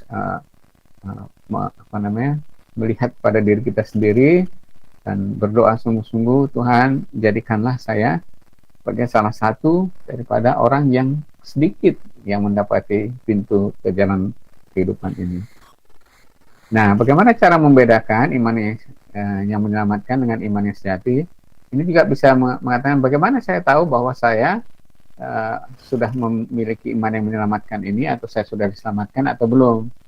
Ya, banyak tandanya seperti yang sesi yang lalu kita apakan dari 1 Yohanes 1 itu banyak ya. Misalnya dia dulunya menyukai kegelapan, sekarang terang. Tapi yang terutama itu mengenai kasih ya. Dulu suka membenci orang, suka sekali sakit hati, tapi sekarang itu mengasihi dan seterusnya. Nah, tapi di sini kalau gambaran daripada iman yang menyelamatkan dan iman yang palsu ini, kalau kita lihat dari biji ya, itu gambarnya sederhana. Dari mana kita tahu bahwa suatu biji itu memiliki kehidupan ya? Jadi iman yang menyelamatkan itu mengandung kehidupan ya. Kehidupan itu pasti akan selalu berkembang, bertumbuh ya. Mulai dari ini bijinya, nanti itu akarnya keluar, kemudian nanti batangnya, nanti daunnya, nanti menjadi besar sampai suatu saat dia berbuah. Tapi biji yang mati itu makin busuk, tidak ada perubahan yang baik ya. Jadi itu sederhana membedakannya. Kalau menurut Kolose 1 ayat 10, sehingga hidupmu layak di hadapannya serta berkenan padanya dalam segala hal, dan kamu memberi buah dalam segala pekerjaan yang baik dan bertumbuh dalam pengetahuan yang benar. Jadi ada dua di sini. Memberi buah dalam pekerjaan yang baik artinya apa? Dia memiliki tindakan-tindakan perbuatan yang baik ya. Misalnya kalau dulu dia suka egois, bahkan kepada tetangga nggak berteman. Oh, sekarang dia memperhatikan tetangga. Oh, tetangga itu lagi susah, nggak ada ini, dia kasihkan lauk misalnya dan sebagainya ya. Itu jadi semakin hari karakternya semakin baik, semakin sabar, semakin mengasihi ya. Itu dari segi karakternya. Nah, yang kedua, bertumbuh dalam pengetahuan yang benar tentang Allah. Jadi pengetahuan akan Allah itu bertumbuh. Pengetahuan, pengenalan akan firman Tuhan itu bertumbuh. Jadi kalau dulu mungkin kita hanya waktu kecil, kita hanya mengerti cerita-cerita Alkitab, misalnya keluarnya bangsa Israel dari ini, dari Mesir dan sebagainya. Semakin ke sini kita mengerti itu artinya apa. Misalnya peristiwa Exodus itu lambang apa? Kenapa lambang darah yang menjadi tanda bahwa saat melihat darah itu maka Allah akan melewati. Itulah namanya Paskah. Jadi artinya apa? Oh, rupanya itu gambaran bahwa saat kita mempercayai korban Kristus, maka Allah melihat itu sehingga dia melewatkan kita daripada maut, artinya menyelamatkan kita. Itulah ininya ya. Jadi kalau pengenalan Anda atau cinta kasih Anda terhadap firman Tuhan itu enggak bertumbuh, Alkitab hanya disimpan di rak sampai berdebu, nah itu menandakan iman Anda itu mungkin iman yang mati ya, belum iman yang menyelamatkan. Bahkan saya tahu banyak pendeta juga yang Alkitabnya itu hanya dibaca waktu dia persiapan mau khotbah ya. Tapi setiap hari dia nggak mau deh ininya. Dia hanya mengandalkan catatan-catatan waktu dia belajar teologi dulu. Nah, ini sangat disayangkan. Kemungkinan sekali iman itu adalah iman yang mati. Ya. Nah, ini kita sudah iman yang menyelamatkan. Sebelum kita sampai kepada yang kedua ini, ayo silakan kita tanya jawab saja. Silakan Pak. Yes, Bapak Ibu. Ada ini? Yang Pak Ronald, silakan. Ada yang mau bertanya? ya Bapak Ibu yang mau bertanya silakan. Silakan Pak. Ada Ibu Bace. Halo, Pak Ronald bisa dengar? Bisa dengar Pak. Bapak bisa dengar ya? Halo? Halo, ya. Ya. Udah Pak? Oke, Pak Ronald ada dengar? Saya dengar Pak. Saya dengar. Oke. Ah, Mungkin Kita- Ibu Albertina ada Pak mau Ibu bertanya. Basia yang Ada mau apa? bertanya, Pak. Ya. Ada Ibu Bace. Oke, silakan. Wah, ini langganan ini Bu ini. Iya. Saya senang Shalom, ini. selamat malam Halo, Bapak. Ya. Iya Bapak, terima Saya- kasih Pak untuk penjelasannya. Ini hanya saya mau tanya, apakah iman natural itu ada hubungannya dengan kelahiran kembali, Pak? Enggak, itu beda Bu. Itu dipunyai oleh semua orang. Itu hanya ilustrasi untuk membedakan mana iman natural dengan iman yang menyelamatkan. Iman yang menyelamatkan itu selalu berhubungan dengan keselamatan. Jadi tidak ada hubungannya Bu. Iya. Nah, jadi Iya, iman Bapak. yang Terima kasih, iman, Bapak. ya terima kasih. Ada Iya, lagi? Bapak. Silakan Bapak Terima kasih Bu. Saya senang dapat Ya, Bapak. pertanyaan dari Bu. Dari Pak Terima kasih, Bapak. Ada Pak Shalom. Edi mau bertanya? Silakan Bapak Ibu.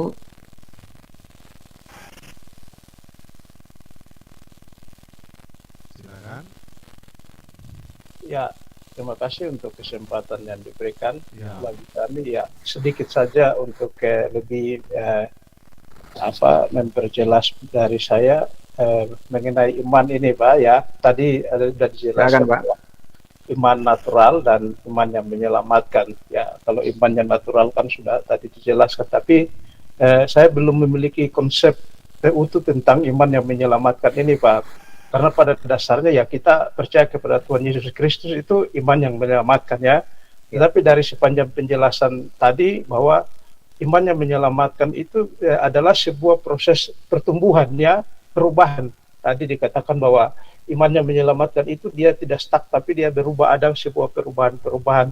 Dan perubahan-perubahan itu kan dapat dilihat dari sikap atau buahlah kalau saya mau dibilang, kalau mungkin saya salah bisa dikoreksi, hasil daripada ketika kita beriman itu lalu ada hasil yang kita hasilkan dan itu ada perubahan-perubahan terus seperti Bapak katakan bahwa itu berarti iman kita tidak mati dan iman kita itu yang disebut dengan iman itu. Jadi yang menjadi pertanyaan ya bagaimana kita bisa membedakan iman yang memang sih tadi sudah disampaikan ada perumpamaannya, ada lalang di antara gandum itu, bagaimana bisa membedakan iman yang menyelamatkan sesungguhnya dan iman yang dikatakan bitasia.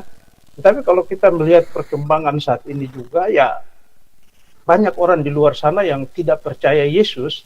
Kalau kita melihat perbuatan-perbuatan mereka itu ya luar biasa, lebih jauh daripada mungkin lebih baik kalau diukur dengan ukuran baik ya.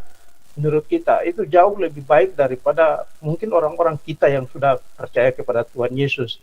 Nah, jadi bagaimana kita bisa membedakan iman yang sejati atau iman yang menyelamatkan sejati itu dan iman yang mitasi-mitasi tadi? Apakah itu yang digambarkan di dalam 1 Korintus 3 ayat 13 itu yang mengenai nanti hasil pekerjaan tiap-tiap orang itu akan diuji dengan api pada saatnya? Ya, itu terima kasih. Mungkin itu saja pertanyaan saya, Pak.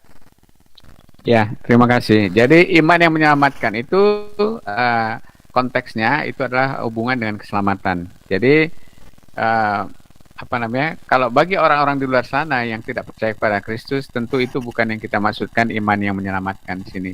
Mengenai perbuatan mereka, sekali lagi bahwa perbuatan itu tidak mendatangkan keselamatan, apalagi perbuatan mereka ya tanpa percaya kepada Kristus, karena keselamatan hanya didapat melalui percaya kepada Kristus ya. Soal mereka itu banyak sekali yang yang perbuatannya itu lebih hebat daripada orang Kristen, bahkan orang Kristen yang percaya sekalipun.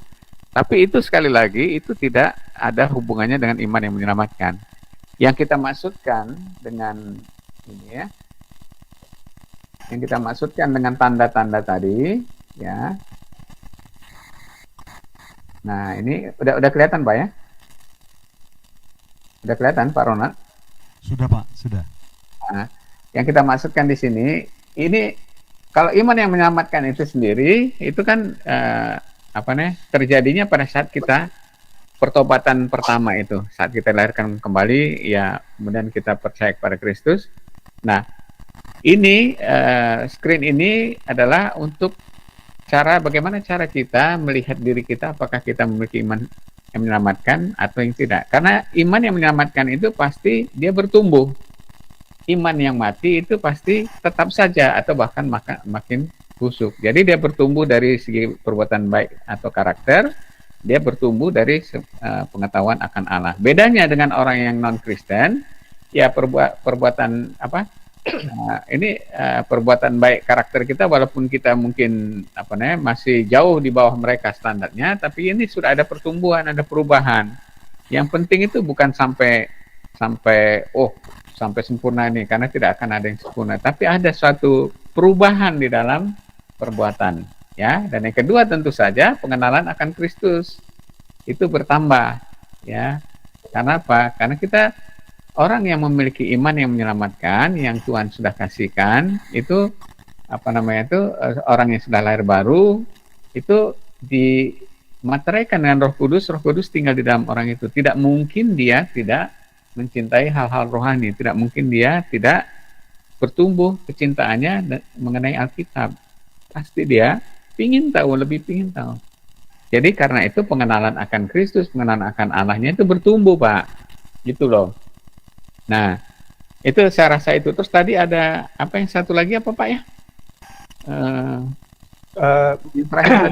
Yang terakhir tadi itu maksudnya yang apakah perbedaan antara iman yang menyelamatkan yang sejati, kan tadi ada perumpamaan tentang lalang di antara gandum itu ya Pak ya. Oh, okay, kita akan melihat itu ya. Kita bagaimana kita bisa membedakan itu yang dikatakan tadi saya simak bahasa Bapak pakai iman mitasi ya. Iman mitasi atau apa segala ya. Bagaimana kita bisa membedakan itu? Nah, kalau kita melihat tentang perbuatan-perbuatan, karena kita lihat saya berbicara mengenai kenyataan yang sering kali terjadi ya. Ada orang yang kalau di dalam ibadah di gereja, luar biasa, penuh dengan seperti ya, penuh dengan Roh Kudus, haleluya. Tapi ketika kembali keluar sana dan perbuatan-perbuatan mereka agak sedikit berbeda dengan itu. Nah, jadi bagaimana kita bisa membedakan iman yang mitasi dan iman yang memang benar-benar sejati yang itu? Apakah ini nanti yang dikatakan di dalam 1 Korintus 13 itu ya gitu, apa nanti penilaian itu Tuhan sendiri yang menilai masing-masing dengan pekerjaannya ya gitu. Ya, jadi kalau yang 1 Korintus 13 masalah upah itu adalah upah orang percaya, Pak. Tidak ada hubungannya orang tidak percaya. Itu berbicara mengenai upah sesudah kita diselamatkan. Ada orang yang rajin sungguh-sungguh, ada yang malas-malas dan sebagainya, tentu upahnya beda. Ya, karena itu Paulus itu sesudah diselamatkan pun dia berusaha setengah mati, ya, dia katakan itu meninggalkan yang lalu dan dia menuju ke depan kepada panggilan sorgawi itu untuk mendapatkan apa? Mendapatkan upah yang Tuhan sediakan, yaitu merupakan nanti lebih dalam lagi upahnya itu yang terutama tentu pujian daripada Tuhan, ya. Jadi itu beda, Pak. Jadi antara ini itu Kristen sejati itu akan diuji dari pekerjaan-pekerjaannya, ya. Dan itu tidak berbicara spesifik itu mengenai kebaikan orang itu, Pak, tapi pekerjaannya, ya. Karena konteksnya itu pelayanan.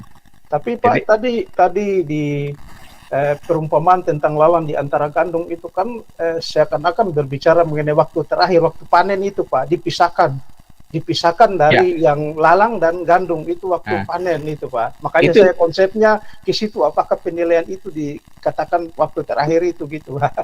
Oh bukan, kalau yang pemisahan antara lalang dan gandum itu pemisahan antara orang Kristen sejati dengan orang Kristen yang lalang itu, yang palsu.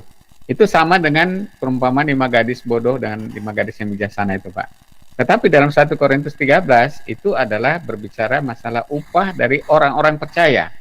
Bukan 1 Korintus 13, Pak. 1 Korintus 3 ayat 13 tentang itu pekerjaan yang penilaian pekerjaan orang masing-masing itu tidak perlu dinilai gitu. Korintus 13 mengenai kasih, Pak ya. Ya, itu mengenai itu. Itu di situ kalau lihat konteksnya itu kan ada yang pekerjaannya seperti emas, ya betul Pak, ya. Perak, ada dibangun seperti kayu, kemudian ada seperti jerami kering dan rumput kering. Jadi itu memang masing-masing itu akan diuji pekerjaannya dan itu masing-masing akan mendapatkan upahnya dari ujian itu. Itu beda ya Pak ya, tidak ada hubungannya dengan gitu. Enggak, itu adalah upah daripada orang-orang yang percaya, Pak. Kalau yang di lalang dan gandum itu perbedaan antara orang percaya dengan orang yang sebenarnya tidak percaya tapi berada dalam gereja. Ya seperti itulah Pak. Kalau kemarin kita sudah bicarakan misalnya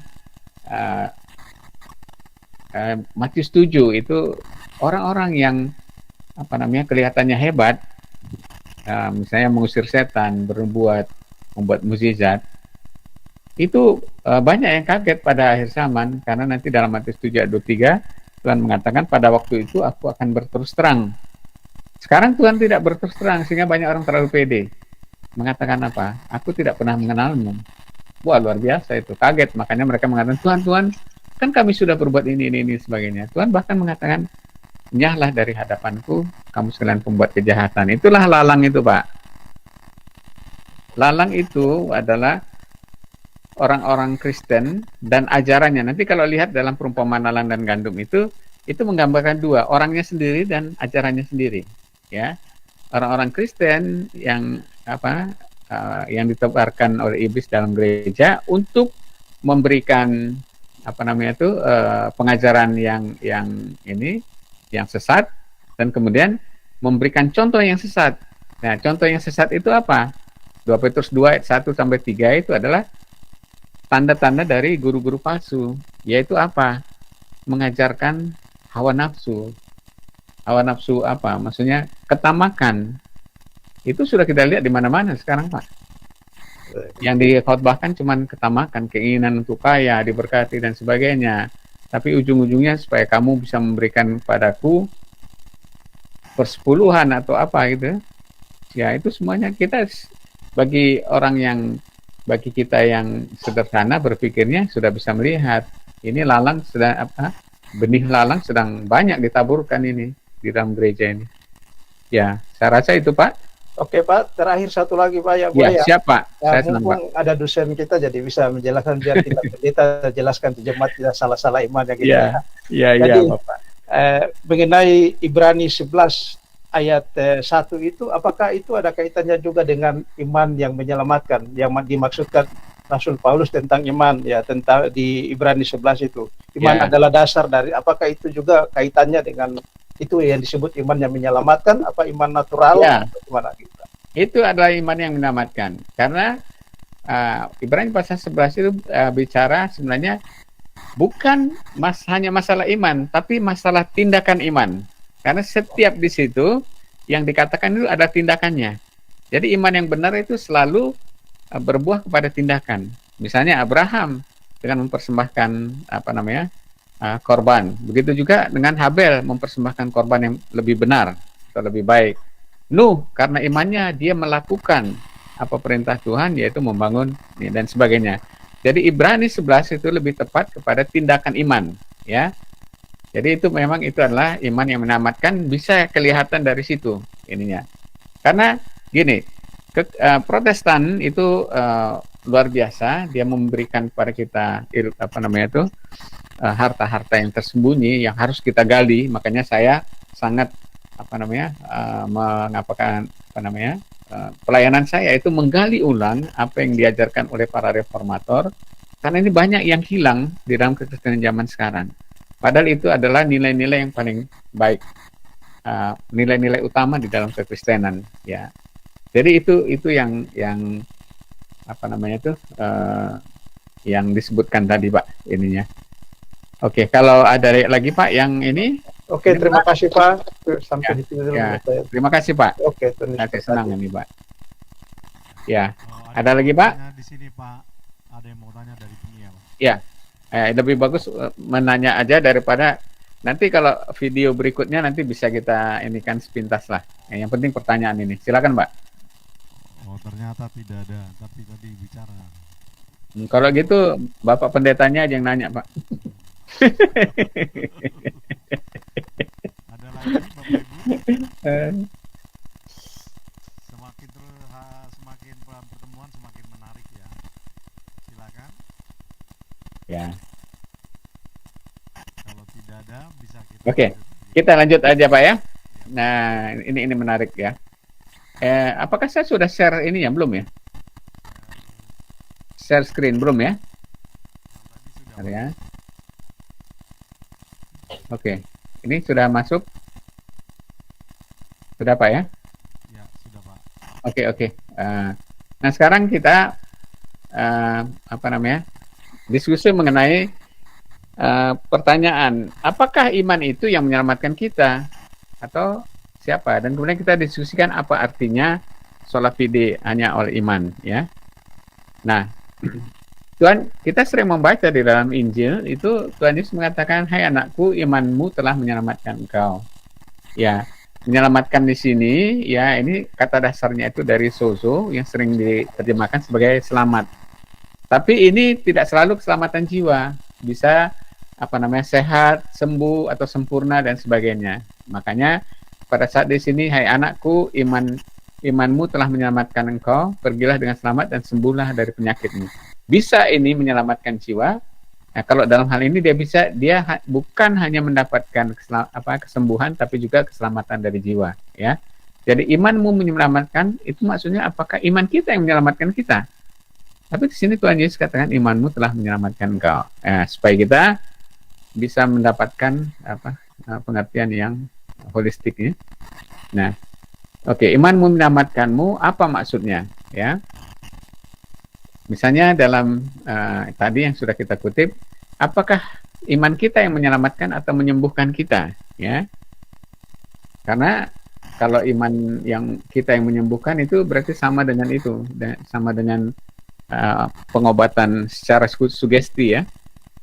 Tapi kita lihat, nah kesembuhan atau keselamatan dan pelayanan Kristus di bumi, kita lihat itu tidak selalu berhubungan dengan iman orang itu. Perhatikan ya, misalnya orang lumpuh yang di kolam Bethesda, Yohanes 5 itu, dia tidak kenal Yesus, tapi Yesus menyembuhkan dia. Ya, tidak kenal Yesus, disembuhkan tapi belum tentu diselamatkan, ya. Karena Tuhan Yesus hanya menyembuhkan kelumpuhannya, ya. Begitu juga nanti orang buta di pintu gerbang, ya. Awalnya kan tidak mengenal Yesus itu dalam Yohanes 9, tapi dia disembuhkan juga. Jadi tidak selamanya, ya, kita harus ingat bahwa keselamatan dan kesembuhan itu terutama bukan mengenai iman kita, tetapi adalah anugerah Tuhan. Dari belas kasihan Tuhan sendiri yang membuat dia menyelamatkan orang atau menyembuhkan orang. Itu ada suara cek itu, apakah bapak-bapak semua mendengar atau cuma saya ya? Ada yang belum di off kan ininya? Ya, saya lanjutkan kalau bisa di ini. Begitu juga dengan 10 orang kusta, ya, perhatikan. Dari 10 orang kusta ini hanya satu yang datang kembali. Dia melihat sesudah dia disembuhkan, dia melihat bahwa ini bukan masalah orang biasa yang menyembuhkan. Dia melihat, inilah Mesias. Lalu dia kembali. Sehingga dia bukan hanya disembuhkan, tapi juga diselamatkan. Ya, jadi dari 10 orang ini, 9 orang hanya disembuhkan, tapi tidak diselamatkan. Dan 1 orang disembuhkan dan diselamatkan. Nah, itu bahwa kesembuhan atau keselamatan itu tidak selalu karena iman orang karena iman orang itu, selalunya karena Tuhan sendiri yang memberikan anugerah. Dan seperti kita sudah diskusikan yang lalu, iman yang menyelamatkan itu juga adalah dari Tuhan, ya. Nah, ini perhatikan misalnya kalau wanita yang berdosa ini yang bertobat, dia bukan hanya dia juga mengalami pengampunan dan keselamatan jiwa melalui imannya, ya. Dia mengenal Kristus sehingga dia bertobat, dia menyadari sekali dosanya, dia minta pengampunan dan kemudian dia diselamatkan secara jiwa. Nah, ini yang kita ingat itu adalah orang yang lumpuh yang diturunkan oleh temannya dari atap, ya, dijebol. Kalau kita melihat narasinya, bukan iman orang ini, iman orang-orang ini yang teman-temannya itu yang dilihat Tuhan. Tapi kemudian orang ini pun diberikan iman sehingga dapat disembuhkan, bahkan diampuni dosanya, diberikan keselamatan. Jadi itu semuanya tidak tergantung iman manusia atau iman ini, tapi tergantung pada Tuhan sendiri yang memberikan iman kepada orang-orang yang membutuhkannya. Begitu juga dengan wanita ini, ya. Jadi ini dia mendapatkan keselamatan jiwa. Jadi Jadi dalam ketiga peristiwa ini mereka semuanya mendapatkan bukan hanya kesembuhan tapi juga keselamatan jiwa ya. Jadi kesembuhan dan keselamatan dari Kristus tidak tergantung kepada iman seseorang ya. Karena yang menyembuhkan menyelamatkan itu adalah Kristus dan bukan iman. Nanti kita lihat kalau gitu iman itu di mana posisinya dalam keselamatan. Nah, ini ya. Jadi apakah maksudnya Tuhan Yesus sering mengatakan imanmu telah menyelamatkan kamu? Di situ Tuhan sedang memuji dan mengajar bahwa anugerah harus direspon hanya dengan iman, bukan dengan jasa, kelayakan, kasihan atau hal-hal lainnya. Artinya, pada saat Tuhan Yesus mengatakan imanmu telah menyelamatkan kamu, Tuhan Yesus itu ingin mengatakan bahwa kebaikanmu atau jasa-jasamu itu itulah yang menyelamatkan kamu, bukan itu. Tuhan mengatakan imanmu lah yang telah menyelamatkan kamu. Jadi kenapa? Karena iman ini adalah pasangan dari anugerah. Ya, perhatikan ya. Jadi sama seperti ilustrasi ini, kalau anugerah ini adalah tangan yang memberi, maka iman ini adalah pasangannya untuk menerima anugerah. Jadi anugerah hanya dapat direspon oleh iman. Iman adalah pasangan dari anugerah. Berbeda dengan jasa, ya. Itu yang Tuhan sedang ini, ya. Sebentar, saya ini kan. Oh, ini sola fide ya. Jadi maksudnya sola fide itu begini. Ini. Iman ini adalah pasangan dari anugerah. Ada saya selipkan satu. Nah, ini. Nah, perhatikan ya, perbedaannya dengan upah, ya. Upah adalah pasangan dari jasa. Misalnya kalau ini adalah konsep daripada agama-agama lain, ya. Kalau Anda rajin berbuat baik, beribadah, saleh dan sebagainya, maka Anda akan diberikan upah keselamatan. Ini beda, di dalam kekristenan itu tidak ada kita satupun yang layak untuk mendapatkan upah, karena kita semua sudah berdosa, bahkan sudah harusnya dihukum dengan maut. Tetapi iman adalah pasangan dari anugerah. Ya, kalau ini upah adalah dua arah. Saya memberikan jasa kepada Bapak, Bapak memberikan uang kepada saya, dua arah. Kalau ini tidak, iman itu selalu adalah pasangan dari anugerah, satu arah. Jadi orang yang tidak mampu itu mendapatkan sesuatu dari orang yang mampu. Inilah namanya anugerah, pemberian. Beda antara upah dan pemberian. Makanya Tuhan Yesus mengatakan imanmu menyelamatkan kamu itu ingin mengatakan pada orang-orang itu dan juga kepada kita bahwa bukan karena aku memberikan itu bukan sebagai upah dari kebaikanmu dari ini, tapi aku memberikan itu sebagai iman dari kamu. Ya, jadi sebenarnya iman itu apa fungsinya? Nah, kita lihat. Nah, di sini. Nah, misalnya di dalam Efesus 2:8-9 yang kita sudah kenal itu, sebab karena kasih karunia kamu diselamatkan oleh ini multitafsir. Jadi lebih tepat melalui iman, karena ini di dalam semua versi bahasa Inggris ini adalah true faith, ya. For by grace you are saved through faith. True itu melalui, karena itu hanya sebagai alat perantara saja, ya. Jadi iman itu sebagai perantaranya. Ilustrasinya seperti ini, seperti listrik. Jadi kalau ada di sini baterai, ya di sini Allah dengan sumber listriknya itu sumber anugerahnya, ya. Dan di sini lampunya adalah orang, dan kalau lampunya hidup itu adalah keselamatan. Maka bagaimana caranya supaya anugerah Allah atau sumber listrik ini bisa memberikan keselamatan, memberikan lampu ini menyala? Harus dipasang kabel, dan kabel ini adalah iman, yaitu saluran melalui mana anugerah Allah itu mencapai orang ini. Ya, itulah iman. Jadi dia hanya sebagai alat saluran. Jadi bukan ini yang menyelamatkan. Imanmu menyelamatkan itu bukan berarti kabelnya ini yang membuat kamu lampu listrik ini bisa hidup, tapi karena arus daripada baterai inilah maka listrik ini bisa hidup. Tapi hidupnya bagaimana? Harus melalui dihubungkan dengan kabel. Nah, itulah konsep mengenai iman, ya, itu hanya saluran. Jadi iman yang menyelamatkan ini adalah saluran dari mana anugerah Allah bisa diterima, ya. Jadi ini harus kita ingat, ya. waktu Tuhan Yesus mengatakan imanmu menyelamatkan kamu atau menyembuhkan kamu, itu berarti Tuhan sedang mengajarkan kepada kita bahwa kamu sembuh atau selamat itu bukan karena jasa-jasamu, bukan karena upah, tapi karena anugerah, karena iman yang kamu terima melalui iman. Itu artinya sola fide. Nah, ini maksudnya yang dikatakan sola fide oleh para reformator. Jadi para reformator mengatakan bahwa keselamatan itu bukan merupakan upah daripada ketaatan kita terhadap hukum Taurat, ketaatan kita terhadap hukum Tuhan, ibadah, soleh dan sebagainya, tapi karena iman saja, karena anugerah saja. Itu maksudnya. Nah, jadi kesimpulan, iman itu tidak menyembuhkan atau menyelamatkan, iman itu hanya saluran, dan iman itu satu-satunya pasangan dari anugerah, satu-satunya respon yang bisa diberi manusia. Misalnya,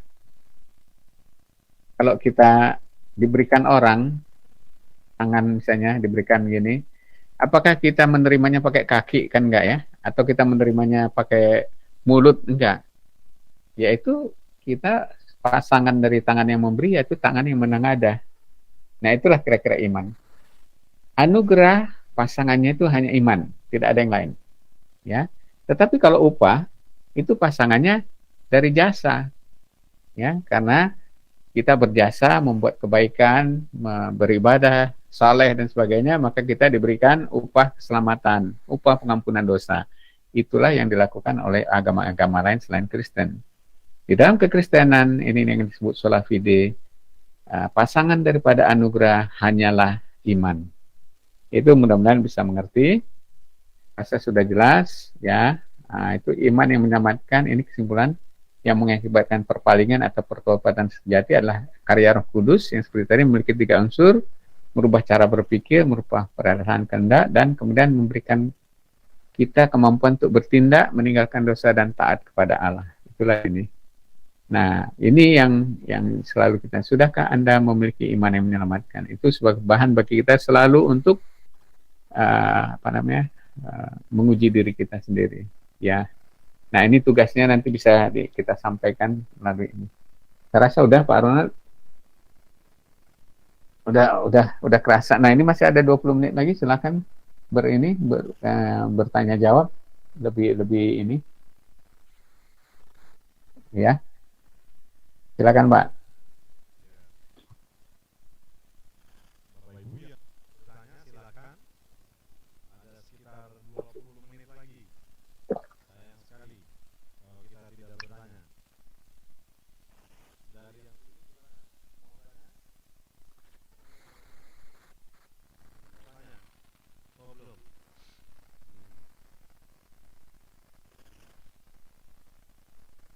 Atau mau diwakilkan pertanyaannya, mau dibacakan? Silakan.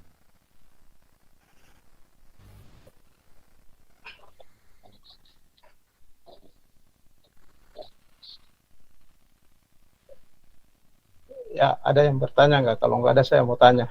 Ya, nah, silakan Pak. Iya, sayang. Silakan Ya. Bapak. Ya, mungkin saya terlewat apa-apa ya, tapi tadi penjelasan tentang iman itu yang dihubungkan dengan gambar-gambar tadi, itu tadi Bapak katakan bahwa iman itu pasangannya dengan anugerah ya, kalau tidak salah ya. Betul. Jadi itu anugerah itu dapat tersalurkan melalui iman sehingga kita bisa memperoleh kesembuhan, memperoleh keselamatan atau maksud saya yang pertama itu maksudnya yang pasangan daripada anugerah yang iman itu, apakah iman yang menyelamatkan apa iman natural itu bisa dipasangkan, tidak bisa ya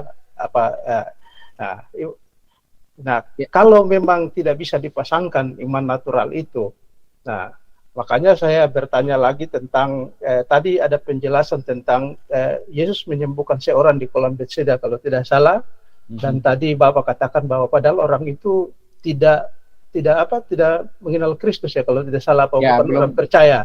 Belum gitu. Mengenal juga tidak ini.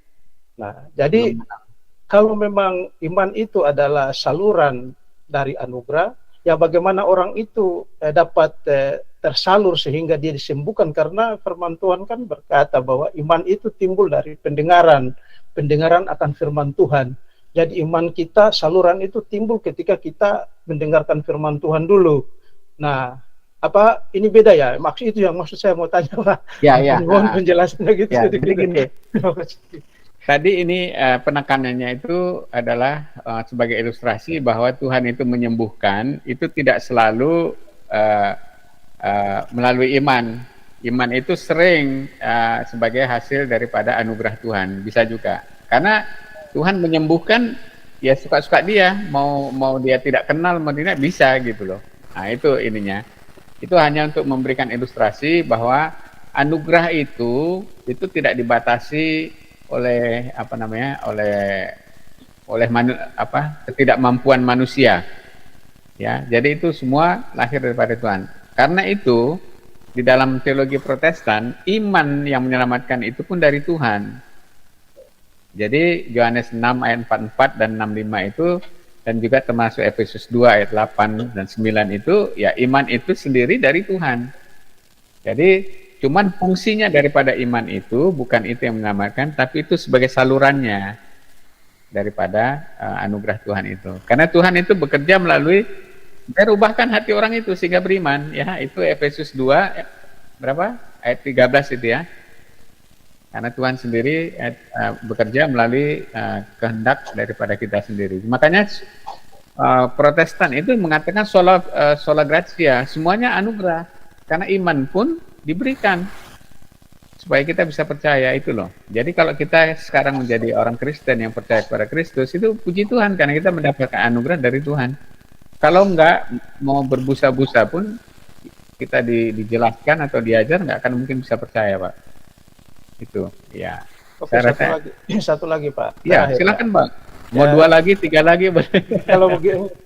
Kalau begitu ketika kita membaca firman Tuhan tentang iman ini kan tadi dijelaskan bahwa ada beberapa kesembuhan yang Yesus lakukan dalam pelayanannya, dan imanmu telah menyelamatkan engkau. Berarti kita tidak harus melihat konteksnya ya Pak ya, karena tidak selamanya kata itu menunjukkan keselamatan jiwa orang itu.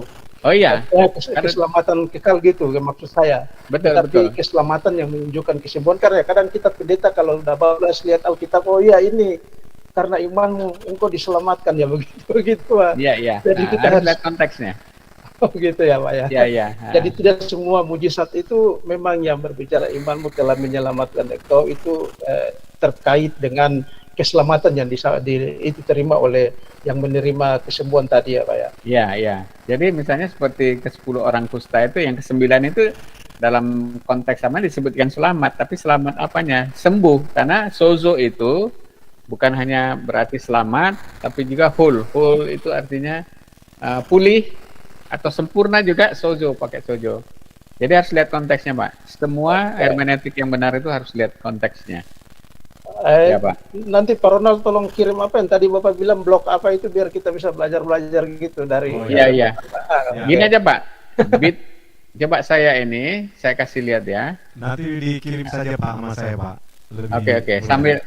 Sambil ada yang bertanya, saya kasih lihat juga supaya ini.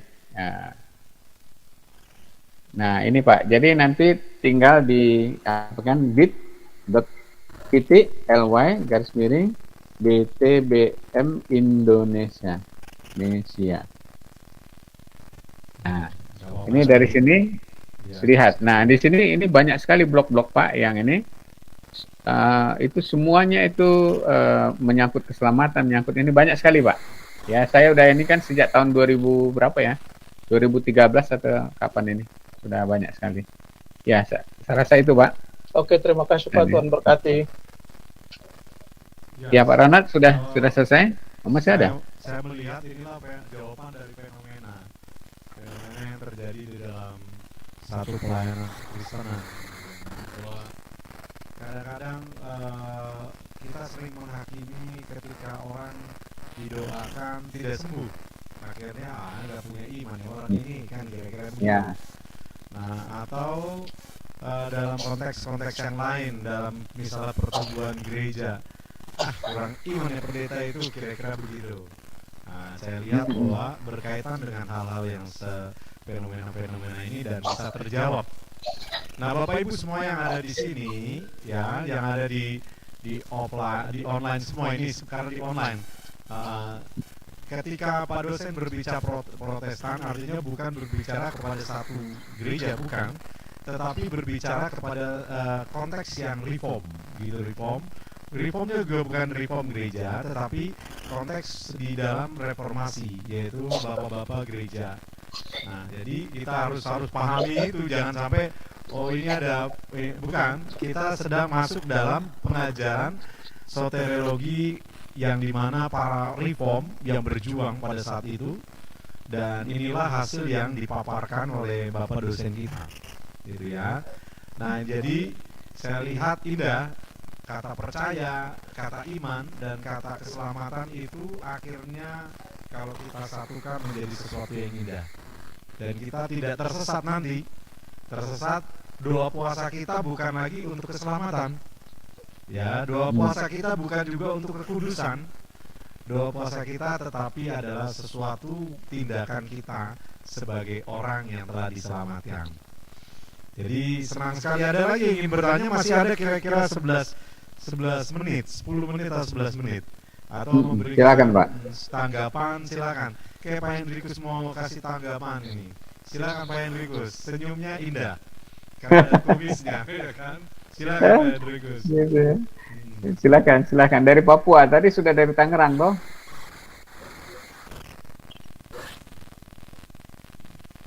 Untuk sementara cukup dulu Pak Ronald, karena saya ada kerja. Ya. Nanti Malu juga ini Pak ini. Kalau ada lagi, jadi Bapak Ibu saya ingatkan juga, semua tugas harap dikumpul, bukan karena S1 atau ini, tetap supaya kami bisa melihat kira-kira pemahaman Bapak Ibu sampai sejauh mana, gitu ya. Oke, lalu kedua Bapak Ibu, supaya berkoordinasi dan doakan terus ya.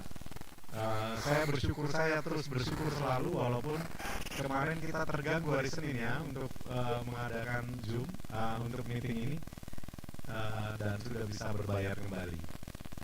Anugerah semua. Puji Tuhan, puji Tuhan. Nah, mungkin itu iman yang diberikan Tuhan dan anugerah. Bola. Iya, betul itu. Iya. Kalau tidak ada lagi ya kita bersyukur bahwa yang dari Serua hari ini sampai tiba, dan besok mungkin sudah Senin bisa mulai bergabung kembali. Kalau tidak ada lagi, kita mau bersyukur, berdoa, kita tutup. Yang lain, Bapak Ibu boleh silakan buka kameranya. Bu Bace, Ibu Pendeta Piru yang punya mutiara, ya kan? Lalu yang lain silakan buka, kita mau doa sama-sama. Pak Hendrikus ini yang akan berdoa untuk kita, ya kan? Kita tunggu sebentar, Ibu Sarlota, ada dengar? Oh, mungkin yang lainnya saya. Oke, kita mau doa ya. Kita mau doa ya. Ya. Ya. Ada Ibu Sarlota sama Ibu Evangelis. Ada saat juga Pak Evangelis ya. Saya lihat harus pakai kacamata dulu. Oke, silakan Ibu. Pak Henrikus silakan berdoa untuk kita semua. Mari silakan. Ya, mari kita satu dalam doa. Kemuliaan, keagungan, kejayaan kami persembahkan hanya kepadamu Tuhan kami Yesus Kristus. Malam hari ini Tuhan kami patut berbahagia untuk materi yang telah kami terima. Kiranya Tuhan kami boleh mempraktekkan setiap pembelajaran, mulai dari pembelajaran pertama bahkan terlebih pembelajaran malam hari ini. Dan kiranya juga Tuhan Engkau memberkati hamba-Mu Bapak dosen yang telah menyampaikan materi untuk kami pada hari ini. Dan Tuhan berkati beliau dalam tugas tanggung jawab pelayanan, pergumulan pribadi, keluarga, apapun jadi harapan dan doa-doanya, Tuhan akan jawab tepat pada waktunya. Pertemuan kami Tuhan di minggu yang akan datang, di hari Senin dan hari Rabu, kami serahkan ke dalam tangan Tuhan. Dalam nama Tuhan Yesus kami akhiri pembelajaran kami malam hari ini. Kami ucap syukur, kami sedang berdoa, haleluya, amin.